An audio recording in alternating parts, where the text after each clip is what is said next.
mati dan menebus dosa kita, menggantikan kita. Adapun hidupku ini bukannya aku lagi, melainkan Kristus.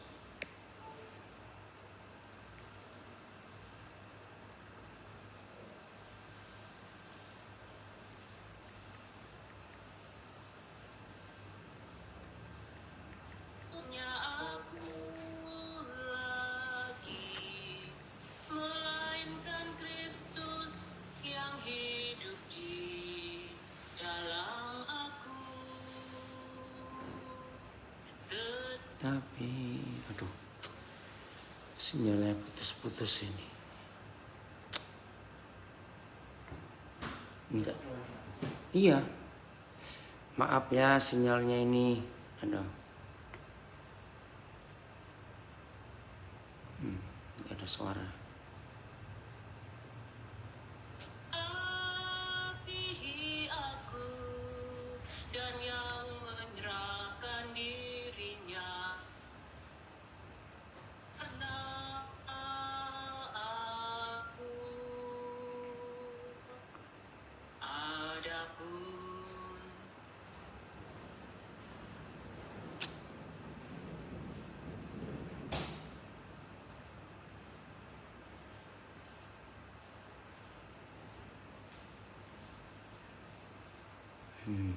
aku,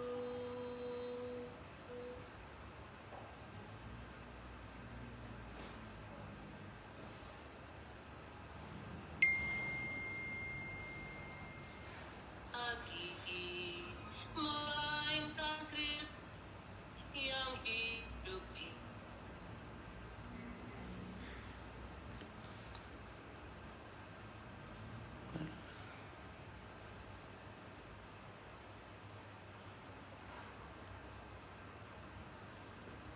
Aduh, sorry. aku di dalam iman kepada Allah yang mengasihi aku.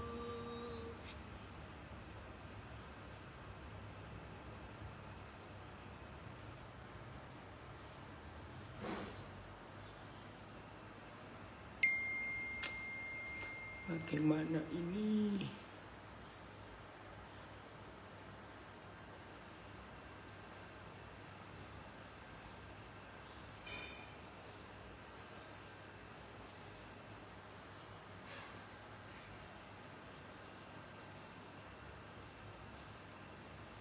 Ya, Bagaimana kita berkata-kata terhadap orang-orang sekeliling kita seperti bagaimana seharusnya Yesus berkata-kata. Bagaimana kita bersikap terhadap sekeliling kita dengan bagaimana seharusnya Shalom Yesus yang di bersikap Facebook. menghadapi setiap Selamat orang yang ada di sekitar. bergabung. Mari kita jadikan Yang di Zoom sinyalnya putus-putus. Sabar dulu ya.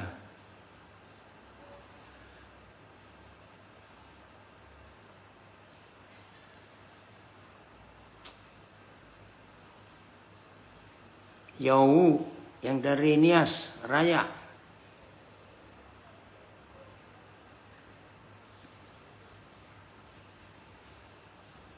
Tuhan. Terima kasih untuk seorang kakak, seorang papa, seorang mentor yang luar biasa yang kau berikan di tengah-tengah kami, yang mau berbagi hidup dengan kami, bahkan menunjukkan cara-cara hidup sesuai dengan firman-Mu Tuhan. Ajar kami Tuhan bukan hanya sampai batas mengagumi, tapi kami juga mau melakukannya dalam kehidupan kami, mempraktekkannya dalam kehidupan kami, melakukan apa yang seharusnya kami lakukan, melihat dan melakukan apa yang seharusnya Engkau lakukan dan lihat bila Engkau ada di dalam kami. Mari Tuhan teruskan karya-Mu dalam setiap kami. Mari Tuhan teruskan apa yang ingin Kau lakukan, Kau ingin kerjakan di bumi ini bersama-sama dengan kami Tuhan. Kami siap Tuhan jadi teman sekerja-Mu, siap Tuhan jadi alat di tangan-Mu, dan kami mau mati terhadap diri kami dan kami mau hidup di dalam Kristus yang telah hidup di dalam kami.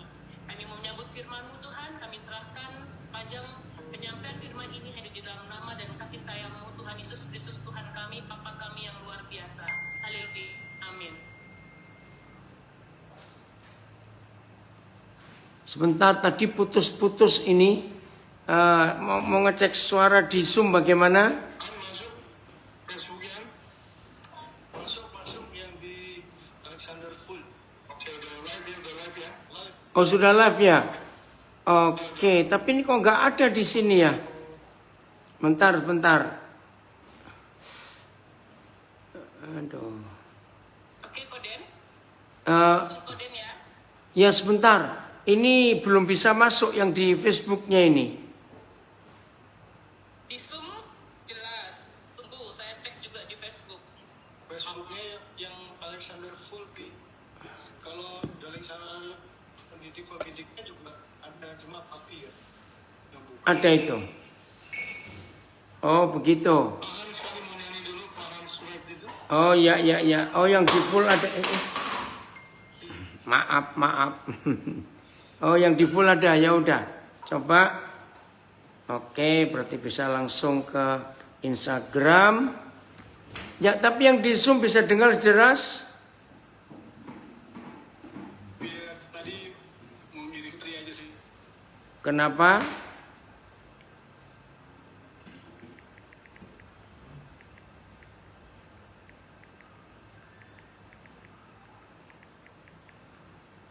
Bentar ya.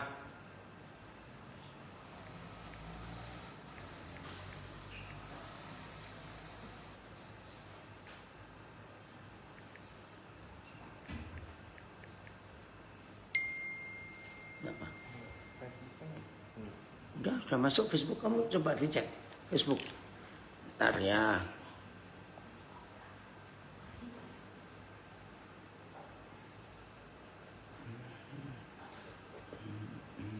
IG-nya yang belum jalan. Ya belum, ini masih tunggu ini.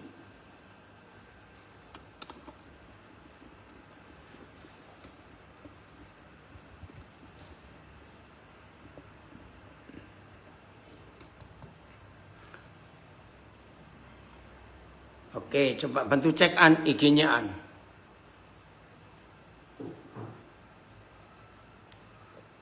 Udah ini ya, coba dicek IG-nya An.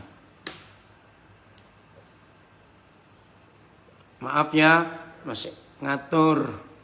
Oh, dari Alabama, Amerika bilang FV jelas. Oke, terima kasih Vero. Saya jelas, puji Tuhan.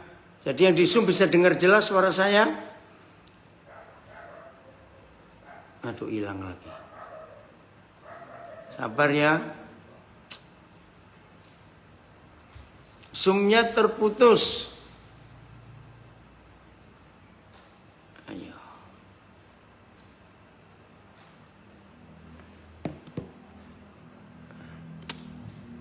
Tuhan, tolong Tuhan.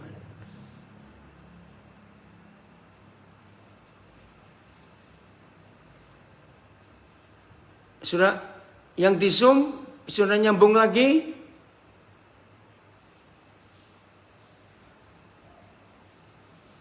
Yang di Zoom sudah bisa nyambung? Ayo.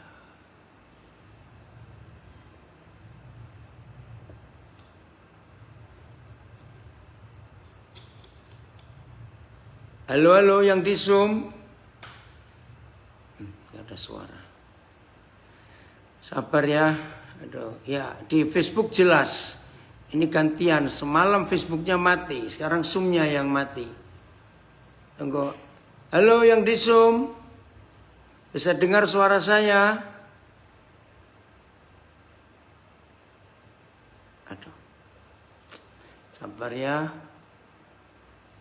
Bagaimana ini? Bagaimana ini?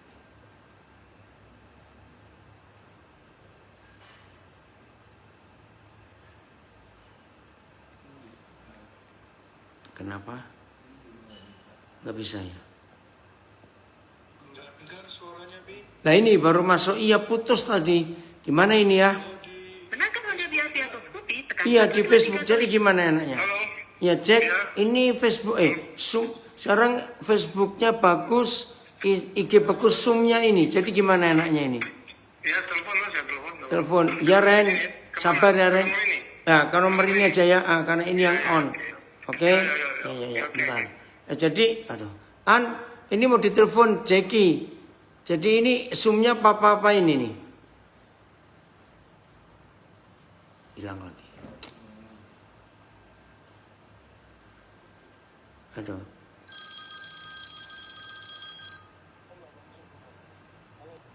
Ya, Jack.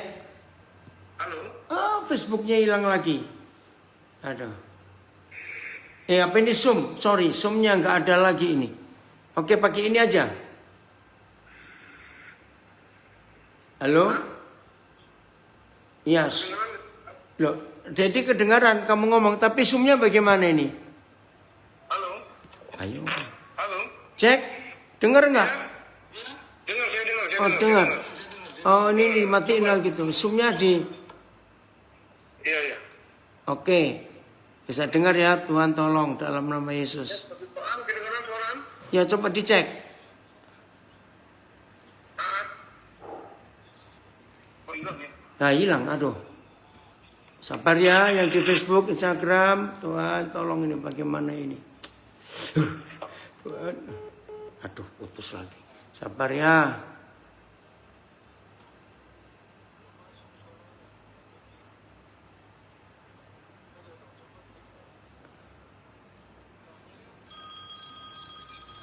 Jackie belum masuk kabelnya ke. Oh, belum masuk. Oke, sekarang coba. Halo? Ya, cek.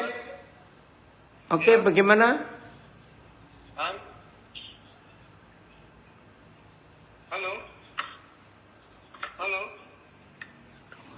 Ya. Ini kamu halo-halo ke Dedi atau ke Aan ini? Ke Zoom. Masuk kan? Oh, ke Zoom.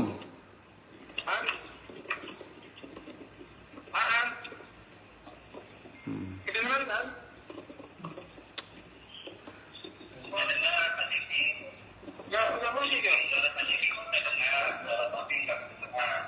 Papa belum ngomong. Fed atau kamu yang telepon, Fed?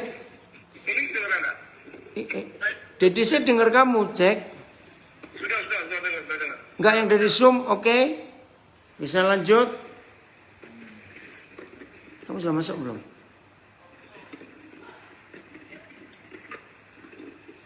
Belum, sekarang bagaimana?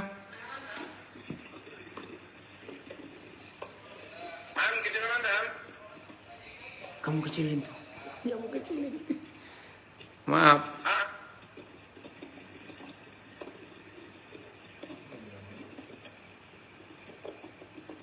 Iya Mario, nggak tahu inilah di Nabire ini.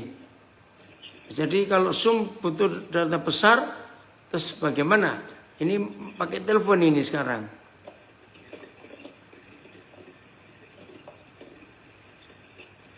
Kedengaran kan? Ngomong.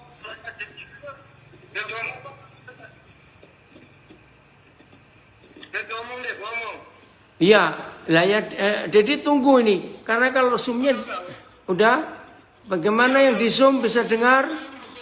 Udah. Oh iya, terus telepon Joko telepon sini. Apa ini? Ada apa ini? Ya, udah ya, sudah bisa dimulai. Sudah mulai aja. Oke, ya udah. Ya, jadi harus tunggu. Ya. Jadi tetap dimatiin ya yang di Zoom ya audionya. Oke. Oh, video dibuka nggak apa-apa.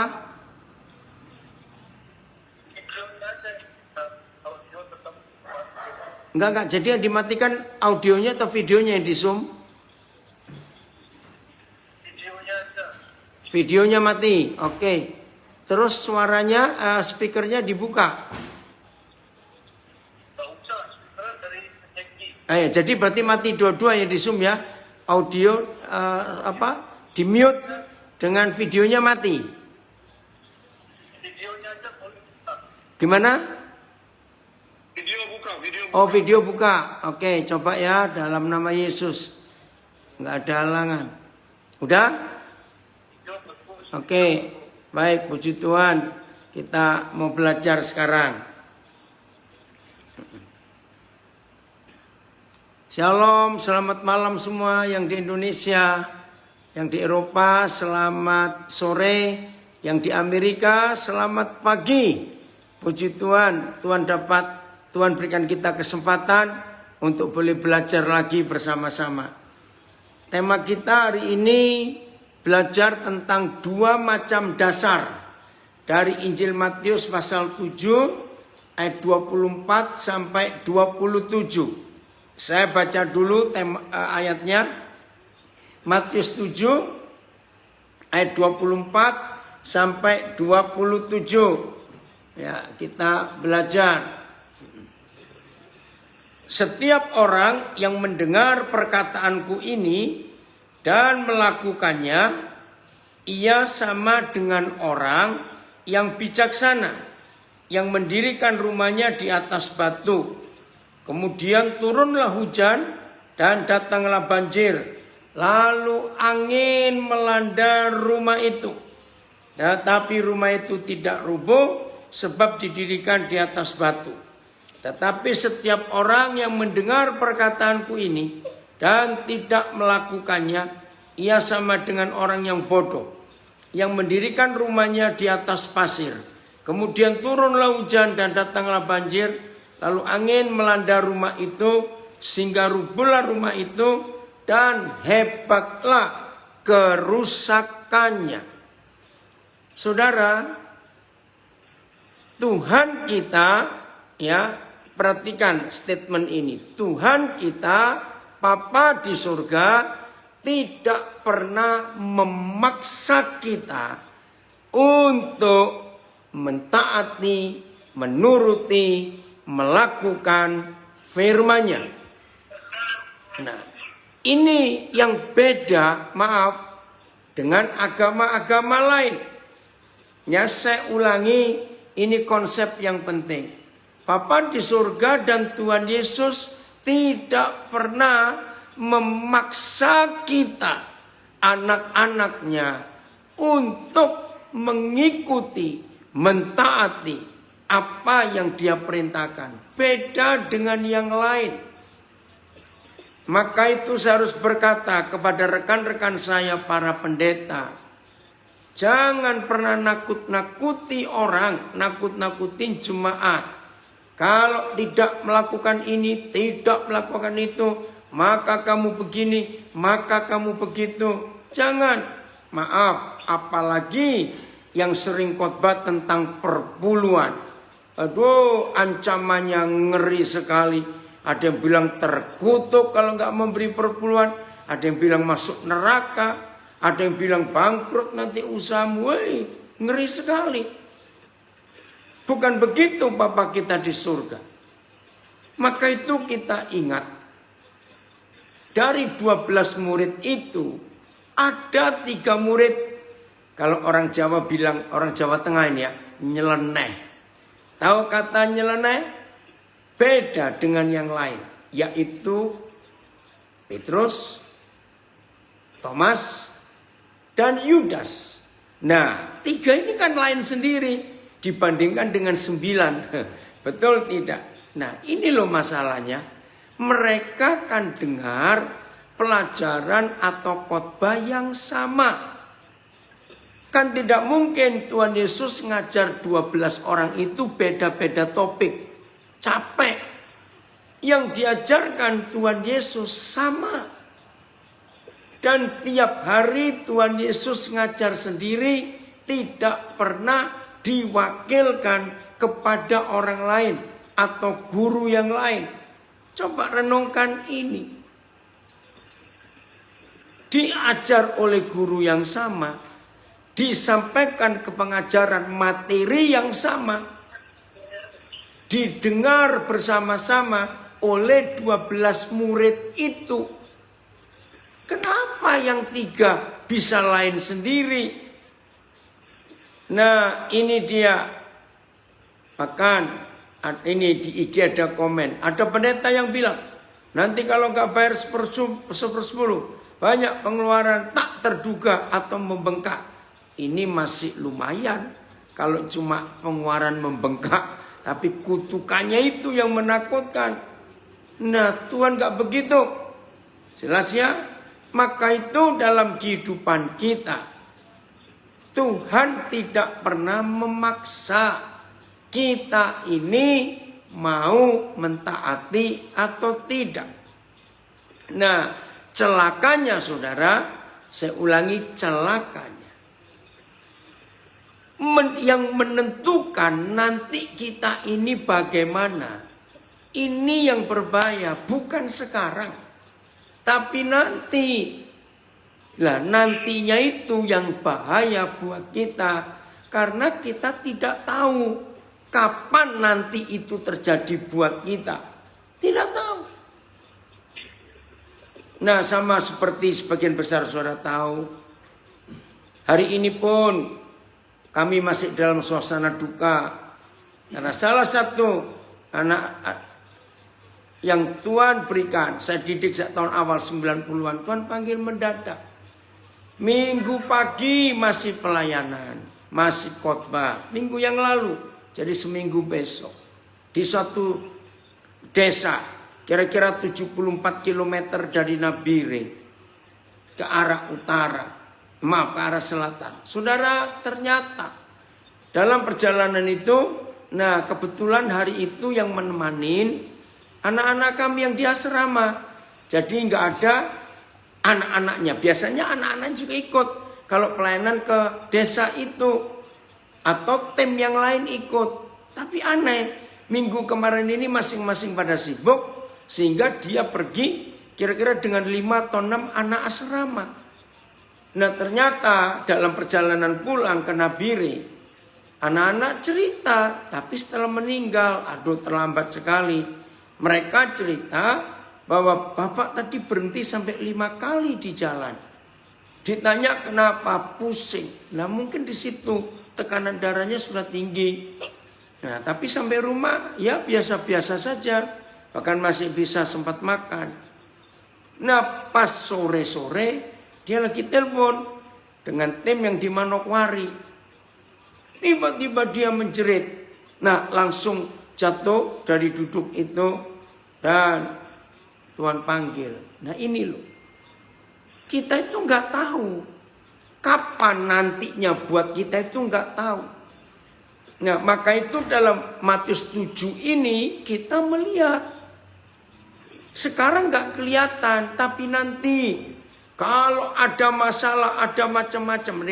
Yang dikatakan ada banjir, ada hujan, ada macam-macam. Nah di situ kita ini baru tahu, kita ini murid yang benar, mendengarkan firman dengan baik dan melakukan, atau cuma mendengar saja.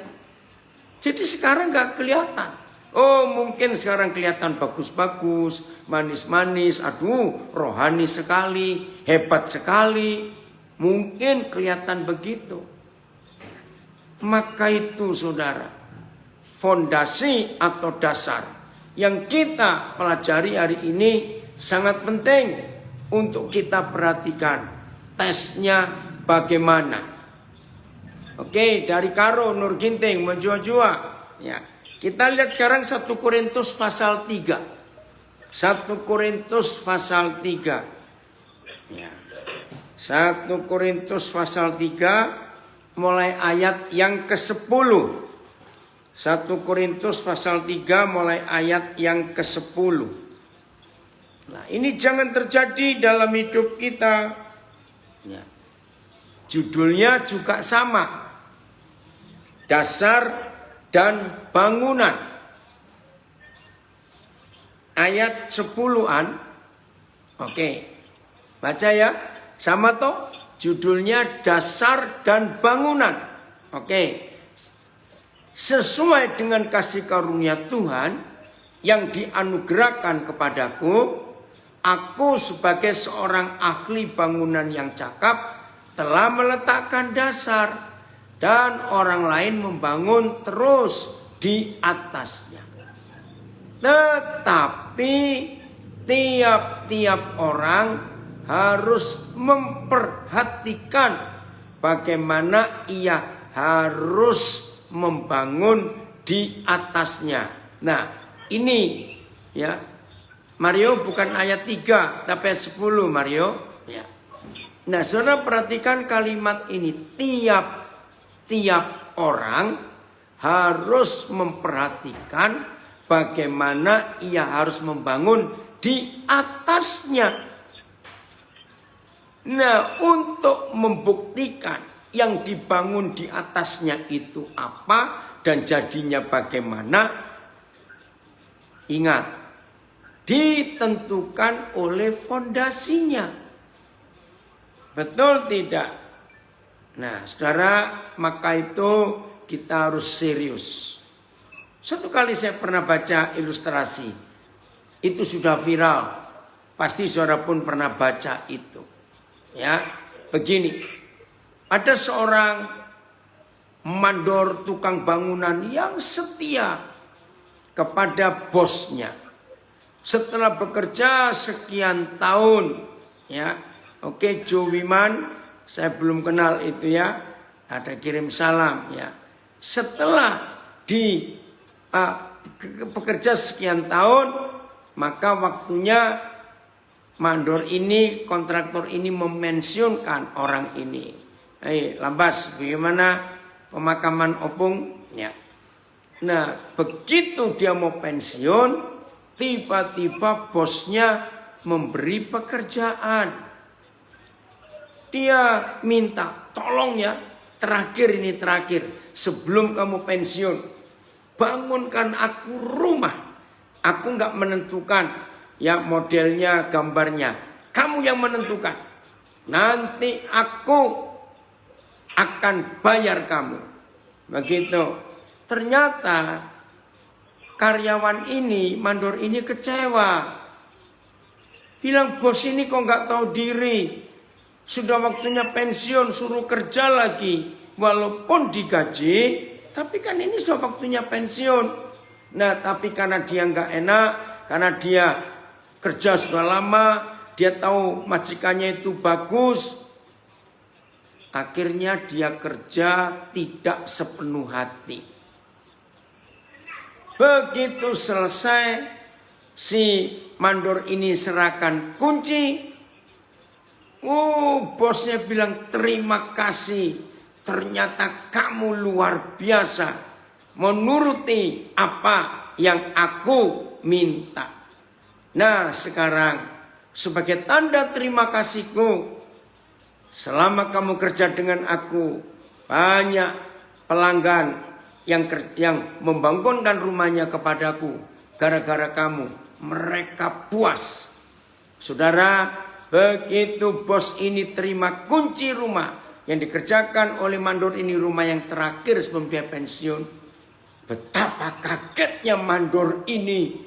Dan dia lemas, dia pucat. Kenapa?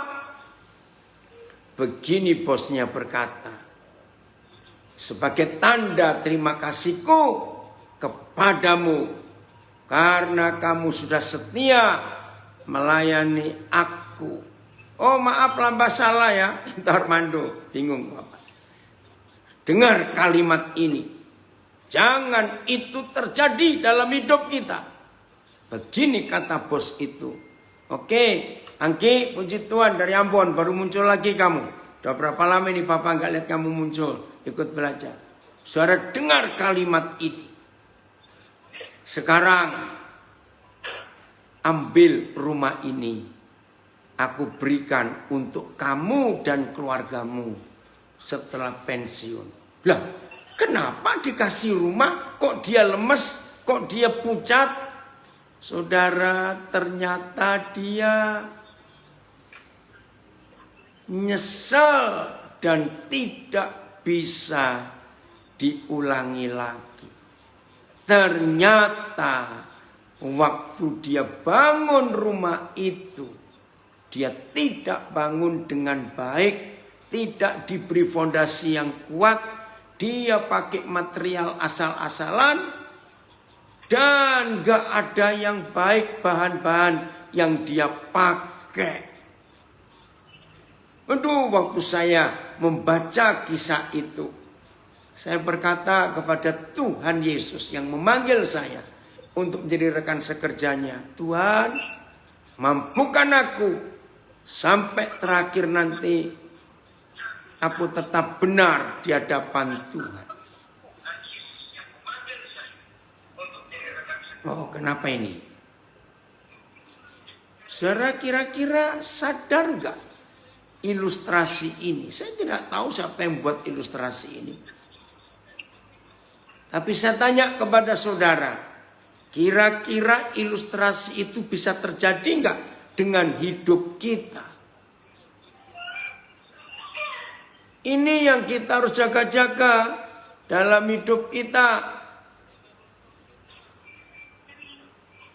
Maka itu saya katakan bahwa untuk menentukan, untuk mengetahui fondasi yang kita bangun dalam hidup kita sebagai murid-murid Tuhan Yesus, sebagai anak-anak Bapa di surga, itu fondasi sudah benar atau belum?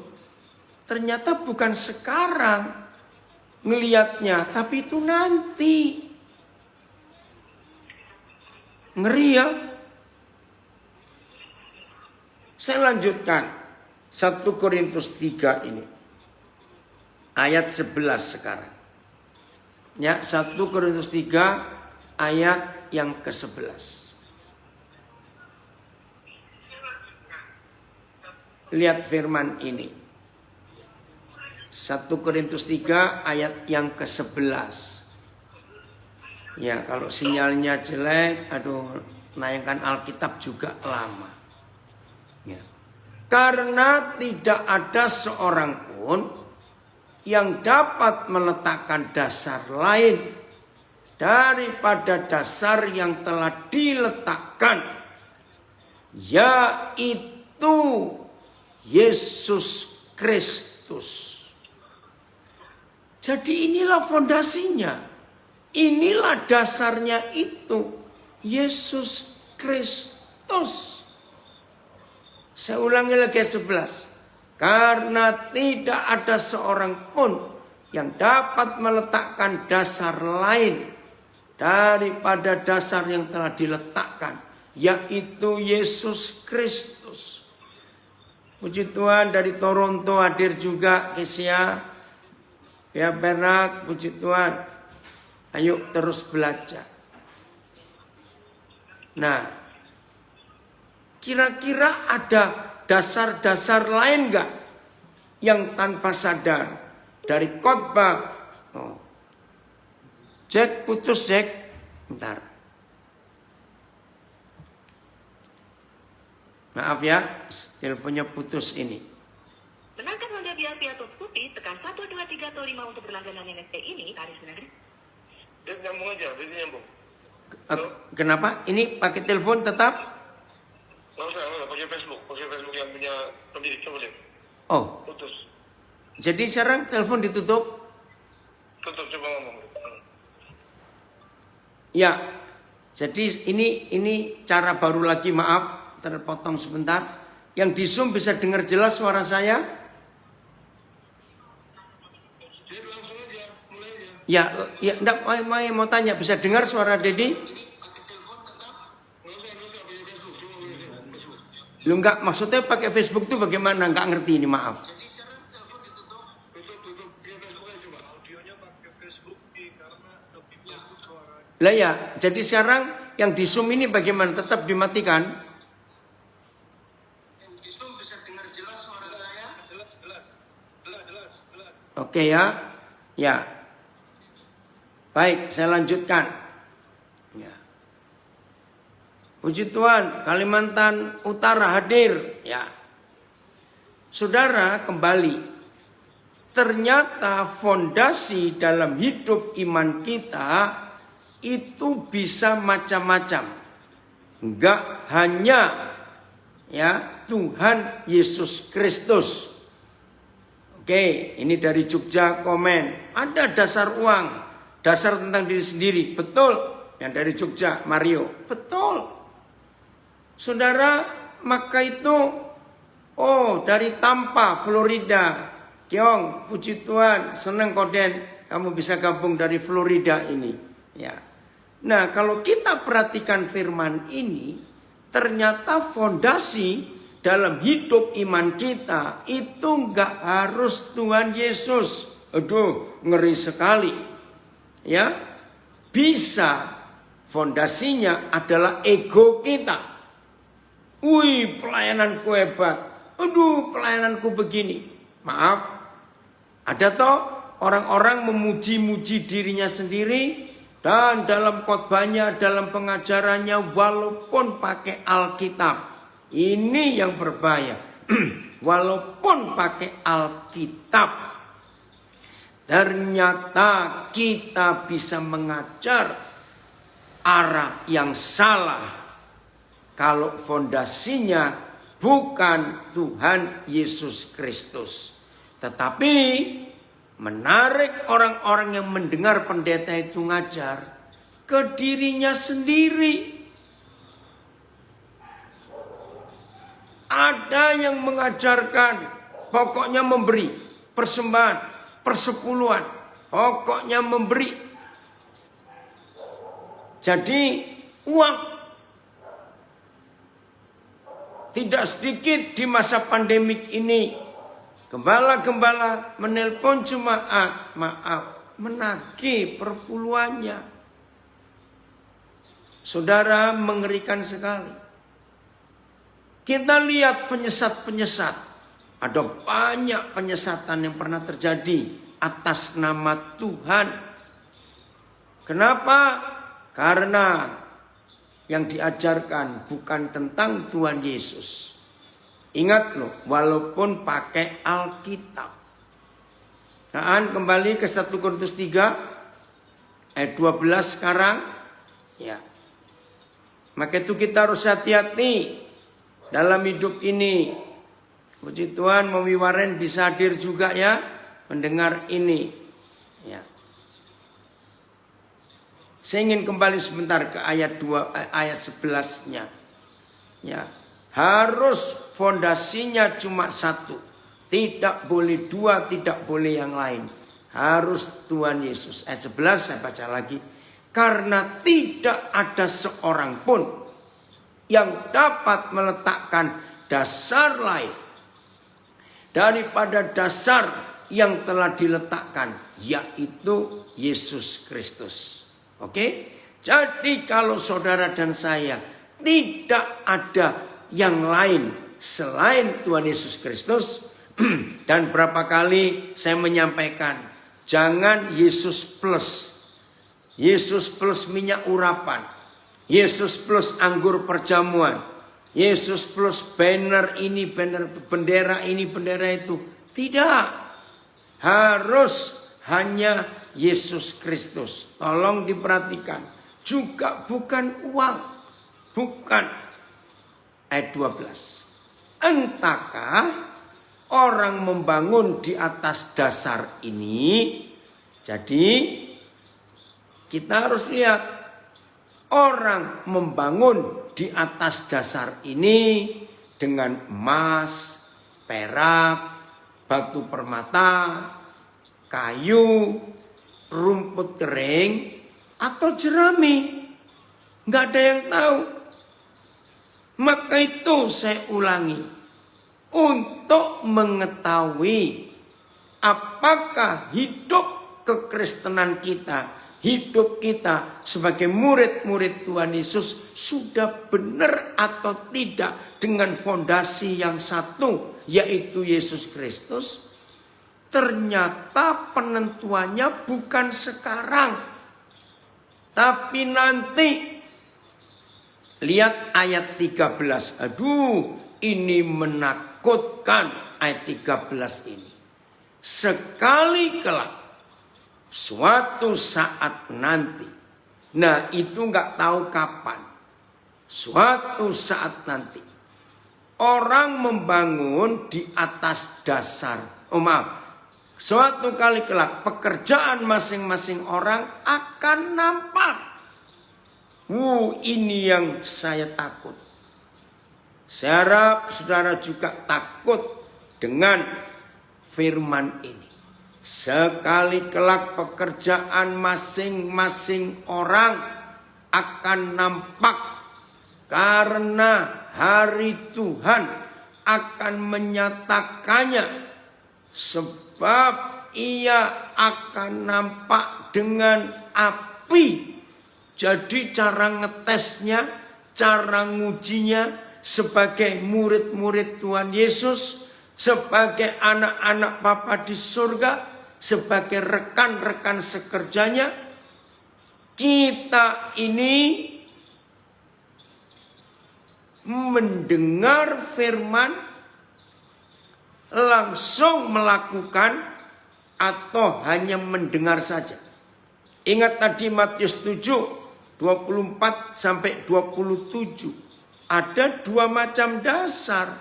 Dasar yang pertama, orang mendengar dan melakukan.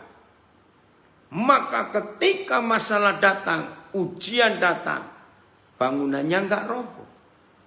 Ya, itu pakai hujan, pakai banjir. Tapi 1 Korintus 3 sudah berubah lagi.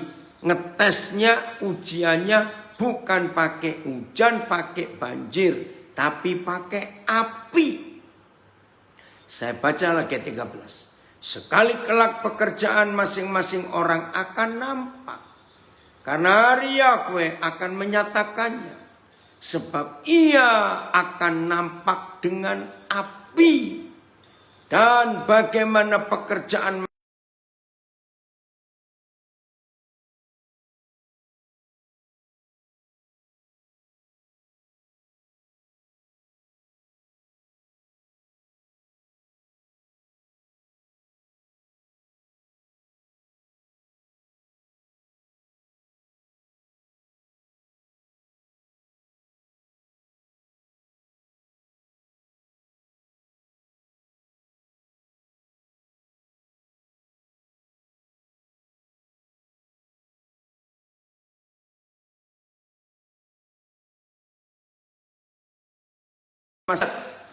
dengan COVID-19 ini, yang namanya gereja, yang namanya pelayanan. Oh, Facebooknya putus-putus. Coba dicek yang lain. Ya, pandemi COVID-19 ini, menurut saya, salah satu. Bentar, saya berhenti dulu. Tolong dicek Facebooknya, ada yang komen di sini putus-putus. Oh, saya cek yang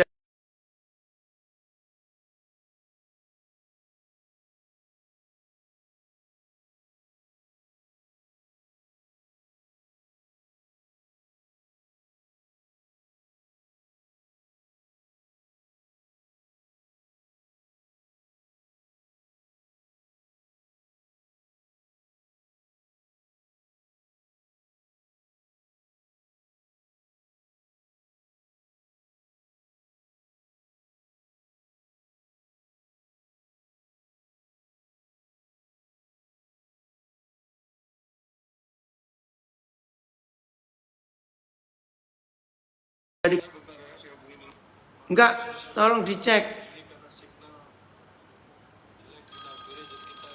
Oh, ya, sabar ya, sabar dulu ya. Tuhan, tolong Tuhan.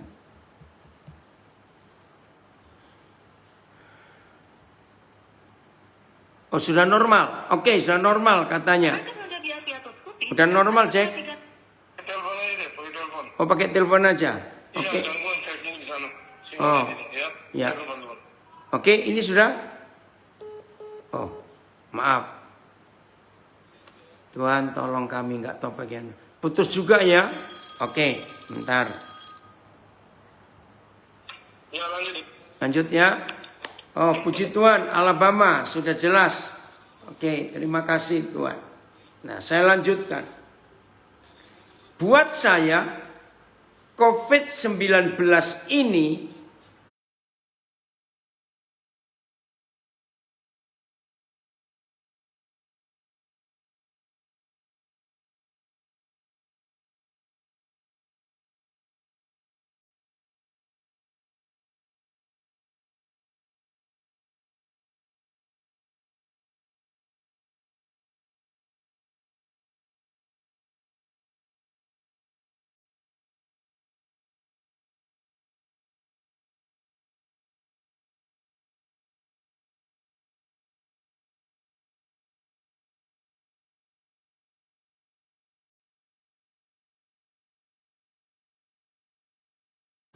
adalah salah satu bentuk api yang Tuhan izinkan.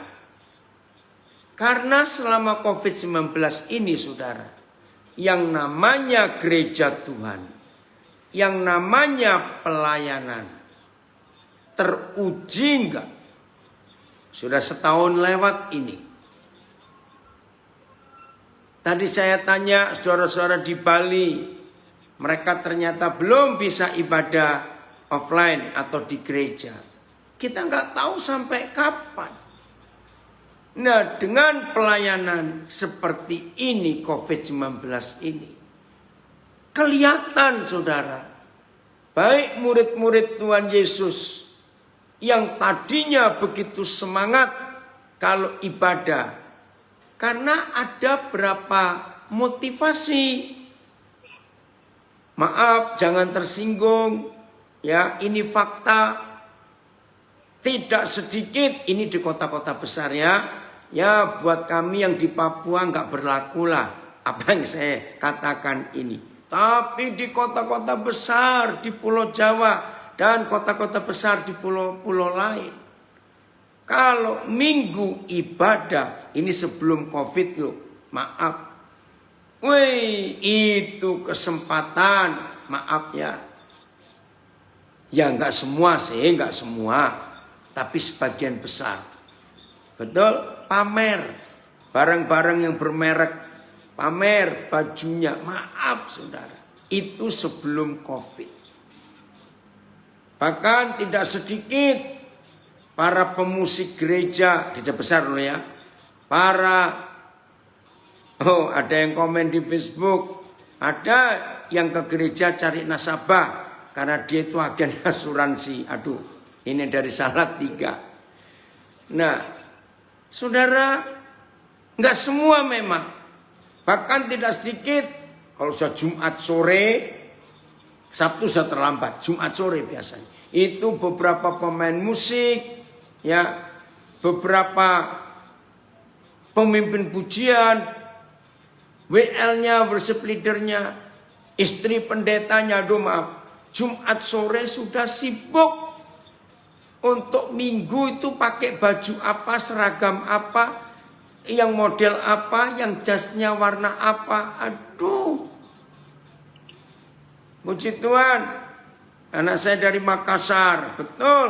COVID ini bentuk ujian yang luar biasa. Sekarang selama COVID sudah nggak ada lagi itu.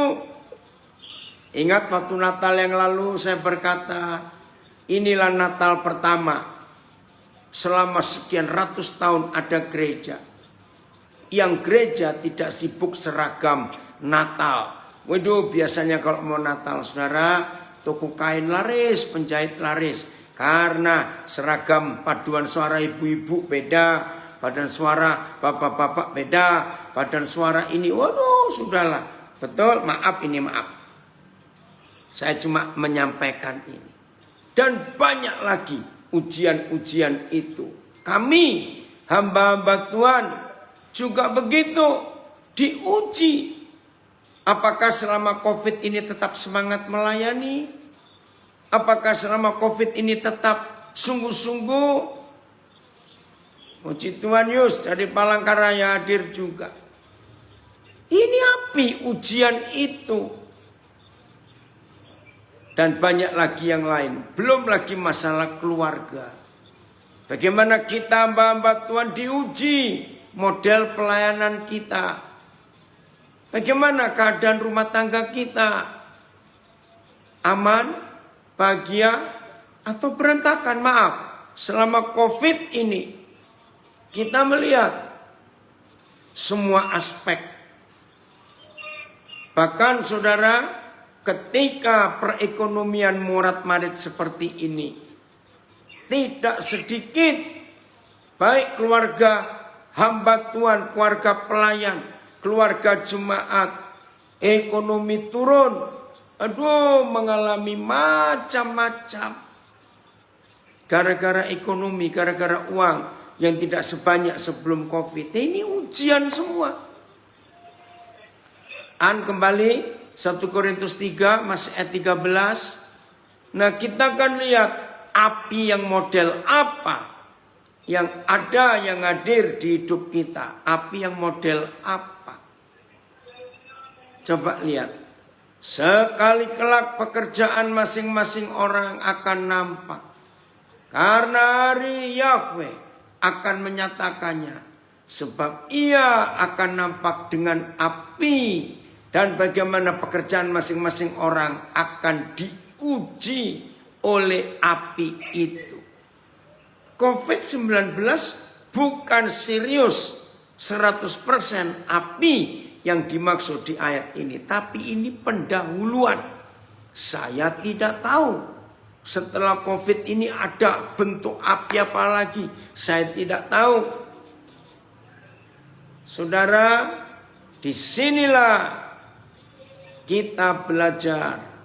Oh, jadi yang dari Palembang, Agung keluar juga karena sinyalnya. Ya. Oke. Ayat 14. Jika pekerjaan yang dibangun terbakar. Ayat 14. Jika pekerjaan yang dibangun seseorang tahan uji, ia akan mendapat upah. Puji Tuhan. Jika pekerjaannya terbakar, ia akan menderita kerugian. Tetapi ia sendiri akan diselamatkan. Tetapi seperti dari dalam api. Oke Agung, kamu bisa pindah ke Facebook. Kalau di Zoom-nya ada gangguan. Oke, saudara yang di Zoom ada gangguan, bisa pindah ke IG atau ke Facebook. Nah, coba lihat ayat 15 dari berapa terjemahan. Ya, untuk kita membandingkan. 1 Korintus 3 ayat 15. Kita akan lihat berapa perbanding dari berapa terjemahan. Ayat jika pekerjaan orang itu terbakar habis, ia akan menderita kerugian. Meskipun demikian, ia sendiri akan diselamatkan. Tetapi keadaannya seperti melewati api. BIS. Tetapi kalau pekerjaan orang terbakar, ia akan rugi. Ia sendiri akan selamat. Ya. Iki agak putus-putus. Oke. Ya, saya akan coba berusaha bicara lebih perlahan ya, enggak cepat. Saya ulangi BIS. Tetapi kalau pekerjaan orang terbakar, ia akan rugi. Ia sendiri akan selamat. Tetapi seperti orang yang lolos menerusi api. Wih, ngeri sekali kalau begitu. Nah, jadi saudara, apa yang kita kerjakan dalam bentuk apa saja yang namanya pelayanan, yang mengatakan melayani Tuhan, yang disebut pelayanan Tuhan, itu semua akan ditentukan oleh ujian itu. Jadi fondasinya baru tahu nanti dari apa. Maka itu jangan kita menunggu, ya. Jangan kita menunggu sampai ujian itu datang, jangan. Lebih baik dari sekarang kita betul-betul persiapkan hidup dengan benar untuk melakukan yang Tuhan inginkan atas hidup kita. Biarlah Roh Kudus menolong kita untuk itu. Taat pada Roh Kudus itu kuncinya. Bukan kita taat kepada siapa-siapa, tapi taat kepada Roh Kudus. Oke. Kita lihat bukti. Tadi di awal saya katakan bahwa Tuhan kita itu nggak pernah memaksa. Saya ulangi, Tuhan kita nggak pernah memaksa. Itu semua tergantung kita bagaimana di dalam melakukan kehendak Tuhan itu. Semuanya terserah kita. Kita lihat Yesaya 48. Yesaya 48. Ya. Yesaya 48 kita lihat ayat yang ke-19. Maaf, ayat yang ke-18.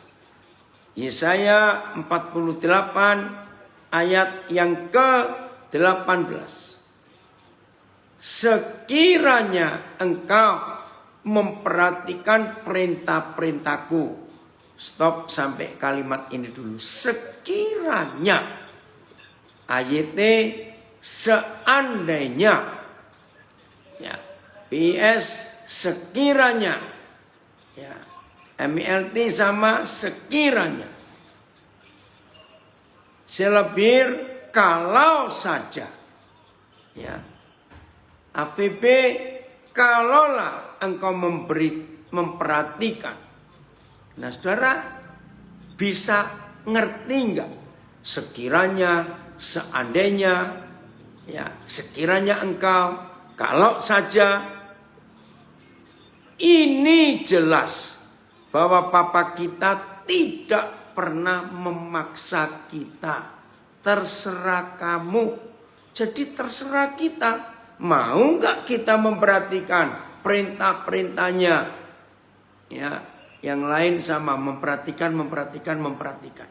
Jadi nggak dipaksa.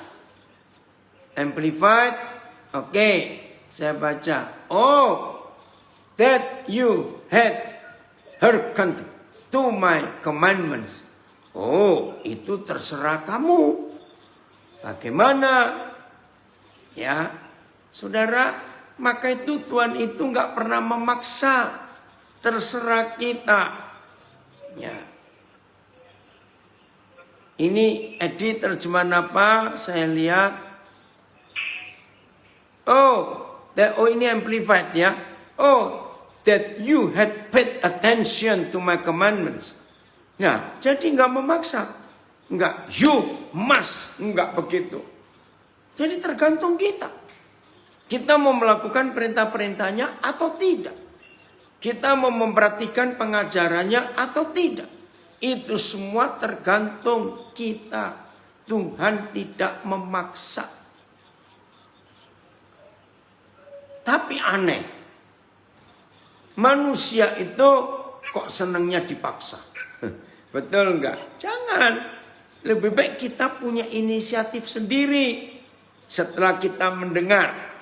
Maka itu di dalam kepemimpinan. Saudara, di dalam kepemimpinan, teori leadership itu sangat jelas untuk menilai seorang yang cepat menjadi orang hebat. Ya, ini dalam teori leadership kepemimpinan.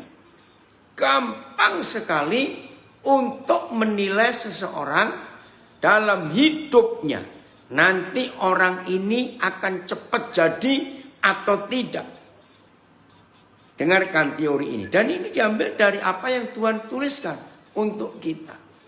Seorang yang mau dipimpin, seorang anak buah atau karyawan lah ngomong begitu. Kalau sekali dapat perintah, lalu orang ini bisa ngerjakan selanjutnya dan hasilnya baik tanpa dapat perintah lagi, maka sebagai seorang pemimpin kita melihat, oh ini orang cepat berhasil, ini orang cepat. Karena nggak selalu, nggak sering, nggak terus menerus diperintah. Maka itu, kalau saudara seorang pemimpin dan saudara seorang gembala dan saudara punya anak buah atau jemaat atau punya karyawan, tidak melakukan apa-apa kalau tidak dapat perintah. Capek enggak mimpin seperti itu? Nah, seperti itu Papa dengan kita. Setelah kita tahu firman-Nya begini, perintahnya begitu, aturannya begini, lalu kita melakukan seterusnya, dan dengan pimpinan Roh Kudus kita mengembangkan semuanya itu, percaya enggak? Papa senang melihat kita bisa berinisiatif sendiri. Asal semua tetap taat dengan peraturan itu. Maka itu Matius 7:24-27 tadi. Itu bukan paksaan. Maka itu Tuhan Yesus memberikan contoh. Ada dua macam orang, dua macam kelompok. Orang-orang yang suka mendengar firman-Ku. Mereka itu mau melakukan setelah mendengar atau tidak. Itu terserah. Dan yang membuktikan nanti ketika ada masalah, ada persoalan dalam hidup orang itu, bangunan imannya akan ketahuan. Oke, terima kasih Pak Joko. Ini the message, ya. If you had listened all along to what I told you, jikalau engkau mau mendengarkan apa saja yang aku perintahkan kepadamu. Nah, if bukan must atau have to, terserah.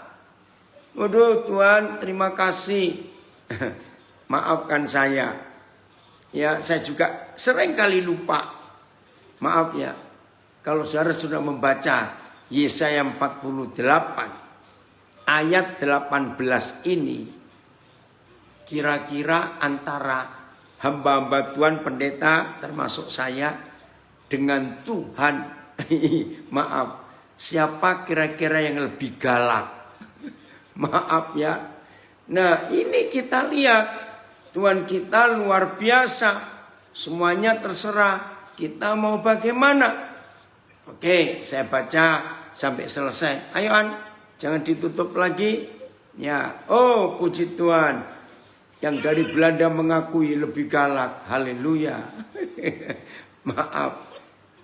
Oke, saya baca lengkapnya ayat 18. Sekiranya engkau, oh kok kabur An?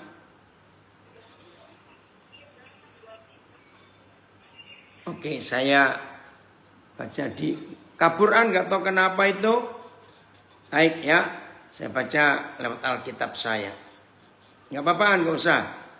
Ya karena sinyalnya ini jadi termasuk penayangan Alkitabnya juga buram. Saya baca lengkap. Oh ada ya. Sekiranya engkau, baik nggak bisaan. Udah nggak apa-apa, Papa baca pakai ini saja. Maaf.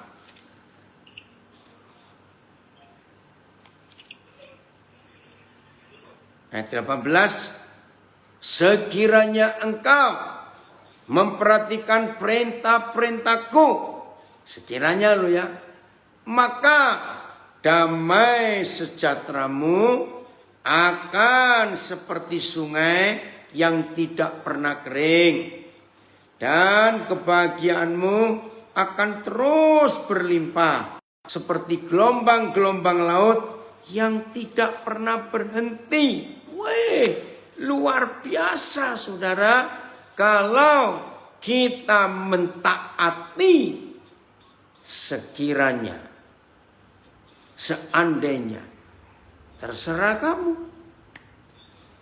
Nah, jadi Tuhan gak pernah memaksa. Kalau kita sudah melihat fakta ini, sebetulnya berjalan ini, ya udah. Saya lanjutkan.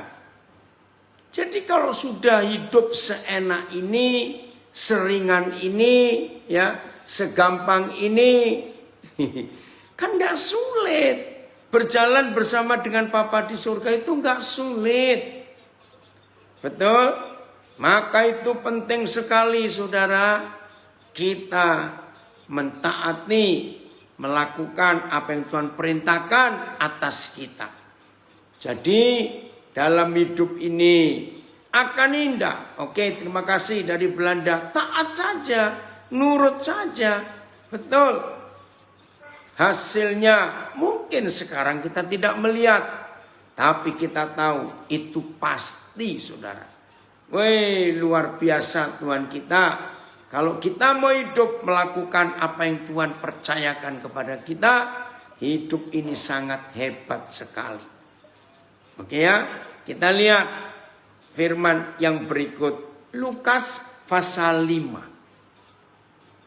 Nah, ini pertama kali kita belajar Petrus yang bernama Simon awalnya itu bertemu pertama kali dengan Tuhan Yesus.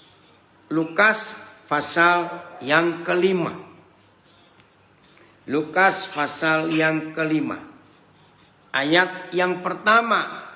Nggak bisaan ditayangkan di sini, Papa nggak ngelihat tulisan apa-apa. Tapi nggak apa-apa kalau yang lain bisa kebaca. Ya. Lukas 5 mulai ayat 1. Judulnya indah. Penjala ikan menjadi penjala manusia. Pada suatu kali Yesus berdiri di pantai Danau Genesaret. Ya. Sedang orang banyak mengerumuni dia hendak mendengarkan firman Tuhan. Ia melihat 2 perahu di tepi pantai. Nelayan-nelayannya telah turun dan sedang membasuh jalannya. Yesus naik ke dalam salah satu perahu itu, yaitu perahu Simon. Dan ia menyuruh dia supaya menolakkan perahunya sedikit jauh dari pantai. Karena Tuhan Yesus mau mengajar. Nah, orang banyak ada di pinggir pantai. Dan itu lereng bukit. Nah, satu-satunya cara, dulu kan belum ada sound system, belum ada speaker, mikrofon, belum. Maka satu-satunya cara, Tuhan Yesus harus menjauh dari bukit itu. Dan kalau dia menjauh dari bukit itu, berarti dia harus mundur. Nah, mundurnya kan ke laut, ke air. Maka itu Tuhan Yesus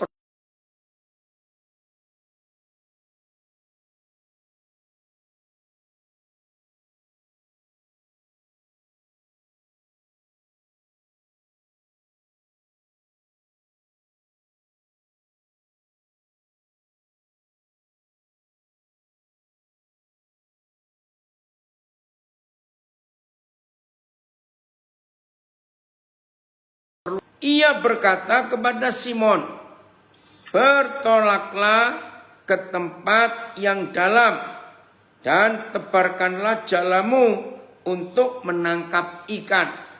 Saudara perhatikan, ini perjumpaan pertama kali seorang yang nantinya bernama Petrus, yang kita lihat dalam perjalanan sejarah gereja. Petrus ini tokoh yang luar biasa. Nah, perjumpaannya di Lukas 5 ini. Dan perkataan Tuhan Yesus yang pertama itu di ayat yang keempat. Setelah Yesus selesai berbicara atau mengajar, ia berkata kepada Simon, bertolaklah ke tempat yang dalam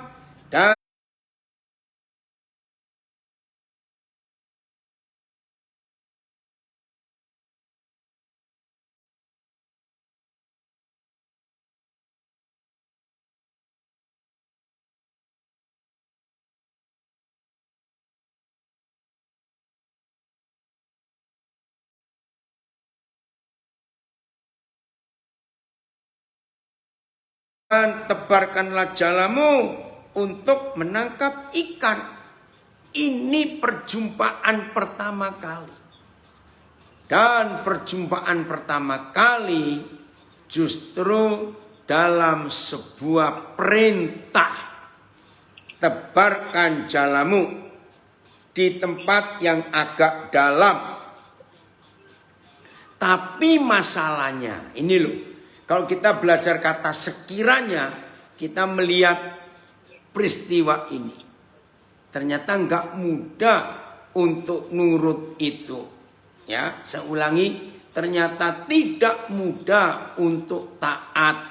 Selalu ada bantahan, ada argumentasi antara kita dengan Tuhan. Nah, di sini kita lihat bedanya bedanya Simon dengan Abram. Bedanya Simon dengan Maria. Sama, ya, ketiga saudara kita ini sama. Simon mendapat firman, tebarkan jalamu ke tempat agak dalam. Maria mendengar firman, kamu akan mengandung, padahal belum menikah. Ya, Abram dengar firman juga, pergilah kamu. Nah, bedanya Abram langsung nurut, nggak dipaksa. Maria lebih gila lagi. Tahu akibat ketaatan dia, hamil sebelum menikah, mati dirajam batu, dilempari batu. Nggak bisa bayangkan kalau ada hukuman itu berlaku zaman sekarang.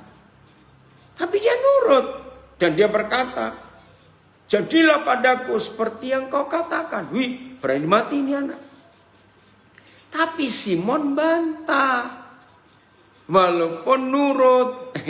Lihat ayat 5. Simon menjawab, Guru. Jawabannya keren. Guru. Nah, dalam bahasa Jawa, guru itu ternyata kepanjangan dari dua kata. Guru, bahasa Jawa ya, digugu lan ditiru. Digugu itu dituruti, ditaati. Lan itu dan. Lan ditiru. Dan ditiru, diikuti. Simon manggilnya betul, guru. Tapi yang dilakukannya nggak digugu dan nggak ditiru. Karena dia bantah. Begini, guru. Nah, manggilnya guru. Telah sepanjang malam kami bekerja keras dan kami tidak menangkap apa-apa. Diperintah malah jawab. Ingat tadi saya beri ilustrasi teori leadership. Kalau seorang pemimpin melihat anak buahnya yang dipimpin, nggak banyak bantah, nggak banyak argumentasi, dapat perintah dilakukan, bahkan setelah itu nggak ada perintah berikut, tapi dia bisa mengerjakan hal-hal yang luar biasa. Wow, gurunya, pemimpinnya pasti senang. Nah, Simon ini aneh, guru, tapi nggak nurut. Telah sepanjang malam kami bekerja keras dan kami tidak menangkap apa-apa. Tapi, nah ini loh, tapinya ini nggak enak. Karena engkau menyuruhnya, aku akan menebarkan jala juga. Jangan saudara melihat ini hal positif. Tidak, ini negatif. Karena penekanannya kepada kalimat tetapi karena engkau menyuruhnya. Saudara, di dalam bahasa apa saja sebuah kalimat lalu diputus dengan kata tetapi, but, ya, perhatikan, di dalam bahasa apa saja setiap kalimat yang diputus dengan kata tetapi, saudara tahu maksudnya? Itu berlawanan. Ya. Tapi coba renungkan. Nah, Simon seperti itu. Walaupun dia manggil Yesus itu guru, tapi ada tapinya. Tetapi karena engkau menyuruhnya. Ini negatif loh saudara. Ya, coba lihat ayat 5 dari berapa terjemahan. Mudah-mudahan langsung kelihatan ini ya, nggak kabur. Oke, puji Tuhan. Ayat Simon menjawab, Guru, kami bekerja keras sepanjang malam, tetapi tidak mendapatkan apa-apa. Akan tetapi, sama. Karena engkau yang menyuruh, aku akan menebarkan jala ini. PS, Bapak Guru, jawab Simon, sepanjang malam kami bekerja keras, namun tidak menangkap apa-apa. Tetapi karena Bapak suruh, tetapi lagi.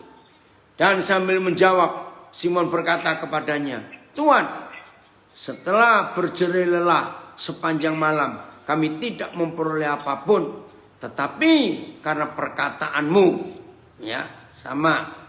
Akan tetapi karena Tuhan yang menyuruh, tetapi karena kata-kata engkau itu, nah semuanya sama. Ada kata-kata tetapi. Nah saudara, untuk itu kita harus belajar baik-baik. Ya, tetapinya itu loh. Ya, ayo kita belajar. Apa sih maksud Simon mengatakan tetapi? Oke. Aan, ini Hanja sama Renda gabung juga. Hanja, apa kabar ini? Sudah lama nggak ketemu. Ada Aan di sini, Hanja. Ya. Di Facebook Aan, kamu sapa Hanja. Saudara bayangkan, ngerti nggak kata tetapi ini? Coba renungkan. Tuhan Yesus itu kan tukang kayu. Oke, ini dari Amplified. Simon replied, Master. Dia manggilnya Tuan, Master, Tuan. We work hard all night to the point of exhaustion. Sudah sampai lelah, capek, nggak bisa apa-apa. And caught nothing in our nest. But, nah ini ada kata, but at your word, atas perintahmu, I will do as you say. Kelihatannya bagus. Tapi begini kata tetapi itu saudara. Yesus itu tukang kayu. Sejak masih kecil, Tuhan Yesus sudah ikut Yusuf, bapaknya yang tukang kayu. Dan dia sudah expert, ahli tukang kayu. Simon sama, expert, ahli nelayan. Sebab sejak kecil dia sudah ikut orang tuanya sebagai nelayan di Danau Galilea. Dua-dua sama-sama ahli. Tapi jurusannya beda. Yang satu tukang kayu, yang satu nelayan. Coba renungkan. Itu logikanya sama seperti tukang emas nasihati tukang batu. Jadi apa itu? Sama seperti tukang jahit nasihatin tukang las. Ngerti nggak ilustrasi ini? Nggak nyambung. Maka itu Simon berkata, tetapi karena engkau yang menyuruhnya. Oke. Ini ada komen dari Pak Joko. Setuju, Koden? Di salah satu bukunya Dale Carnegie bilang bahwa jangan pakai kata tetapi. Better pakai kata dan. Betul. Lebih baik pakai kata dan. Jadi kesimpulan Dale Carnegie adalah kata tetapi itu outputnya negatif. Betul. Memang begitu. Nah, saudara, ini loh masalahnya. Maaf ya, ini kurang ajarnya Simon itu. Kami ini sudah semalam-malaman mengaduk-ngaduk danau ini istilahnya. Seekor anak ikan pun kami nggak dapat. Ini sudah setengah hari. Ya sudah siang itu. Mana bisa nangkap ikan. Apalagi engkau itu tukang kayu. Enggak ada pengalaman dengan air atau dengan penangkap ikan. Aku yang pengalaman dari kecil. Gini. Tetapi karena engkau menyuruhnya. Ya udah aku lakukan. Maksudnya ini loh. Kurang ajarnya Simon. Maksudnya. Jadi ingat ya. Kalau sampai aku enggak dapat apa-apa. Jangan salahkan aku. Tetapi karena engkau yang menyuruh. Saudara kurang ajar enggak Simon ini? Ini kalau saya Yesus model saya, langsung saya tiup danau itu supaya perahunya terbalik dan dia tenggelam. Maaf, kurang ajar betul. Iya, kalau orang Jawa bilang meleh-melehake. Nah ini sulit ya, bahasa Indonesia apa ya? Apa jelek kata-kata ini? Ya udah, karena engkau yang menyuruh loh. Jadi kalau aku nggak dapat apa-apa jangan salahkan aku, karena engkau yang nyuruh. Coba bayangkan. Aduh, sabarnya Tuhan Yesus itu. Ya toh seringkali kita ini nggak sabaran. Ayo kita belajar. Toh begitu mujizat tetap terjadi. Mereka dapat ikan banyak sekali, saudara. Hebat Tuhan kita. Jadi hari ini ayo. Ingat pada akhir hidupnya memang tidak tercatat di Alkitab, tetapi tercatat dalam sejarah gereja. Di akhir hidupnya Petrus sempat menyangka lagi. Ya ini sejarah, di Alkitab tidak ada.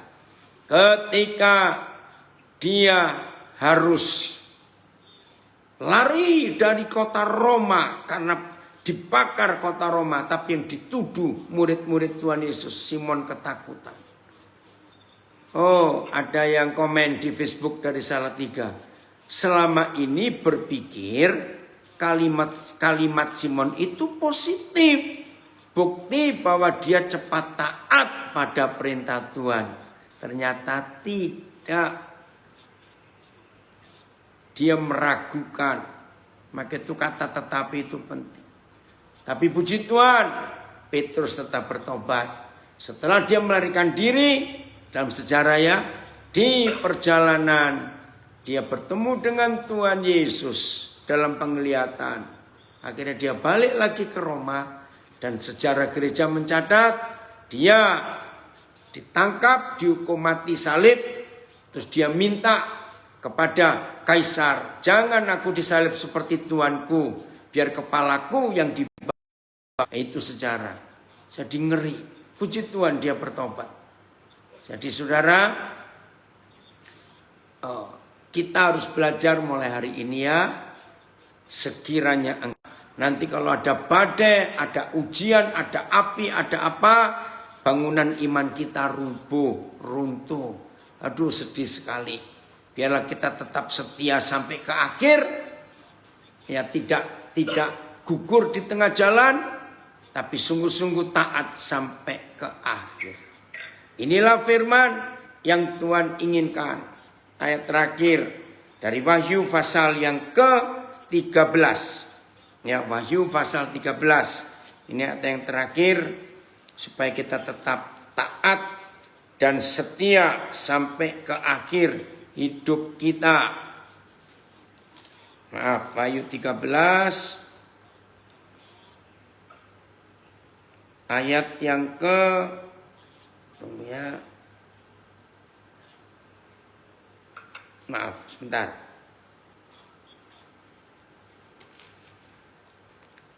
Oh, maaf, Wahyu 14, saya salah. Ayat yang ke-12. Wahyu 14 ayat yang ke-12. Saya akan baca. Yang penting di sini ialah ketekunan orang-orang kudus yang menuruti perintah Tuhan dan iman kepada Yesus. Yang penting di sini. Itulah ketaatan kita kepada Tuhan Yesus. Saya baca ayatnya. Inilah ketekunan orang-orang kudus yang memelihara perintah Tuhan dan iman mereka di dalam Yesus. Oke. Dalam hal ini umat Tuhan yang taat kepada perintah-perintah Tuhan dan setia kepada Yesus perlu menjadi tabah. Puji Tuhan. Jadi setia sampai ke akhir, taat. Terus kita belajar. Jadi supaya bangunan rumah iman kita tidak roboh ketika ujian itu datang. Tuhan Yesus memberkati kita semua. Selamat menjadi pelaku firman. Ayo, Oma, silakan. Ya, coba dimatikan ya teleponnya ya. Coba pakai itu. Ya, ya.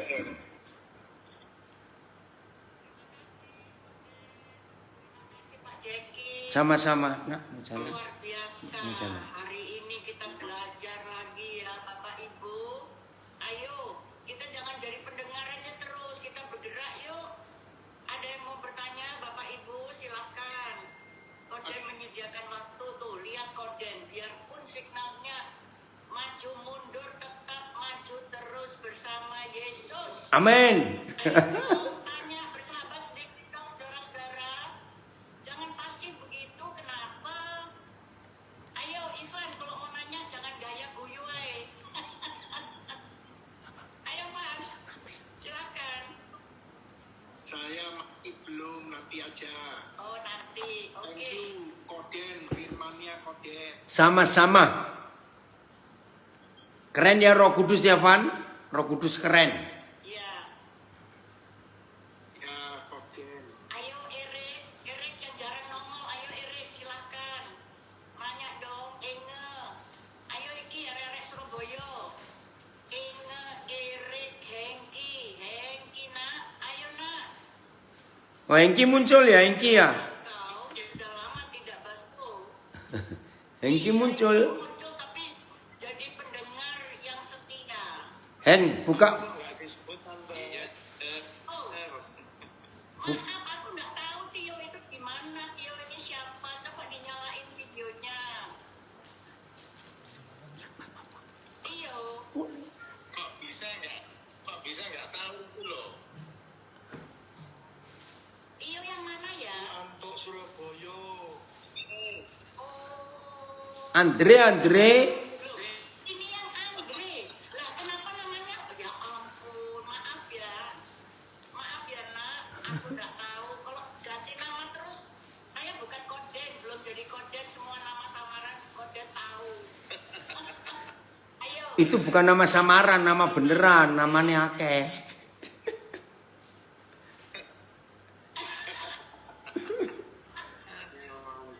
Ayo Andre ini bagus anaknya. Penasaran terus, ayo gali, kita gali ya, ayo. Kita gali ilmu ya, jangan gali apa itu? Gali kuburan. Tidak penting lagi. Koden Magnitso ya. Warung. Ayo Hengki. Hengki ini kemana aja ya, baru muncul nih Hengki ini. Tanyain. Itu ada Kyong dari Tampa, Florida. Kyong, apa kabar Kyong? itu sahabat saya di Surabaya sejak tahun 70 ya, akhir 70-an 80-an yang lalu. Wow, sudah senior juga ya Koden kayak kita gitu ya. Ya Kyong ya. Nggak ada suara Koden. Oh, nggak tahu dia.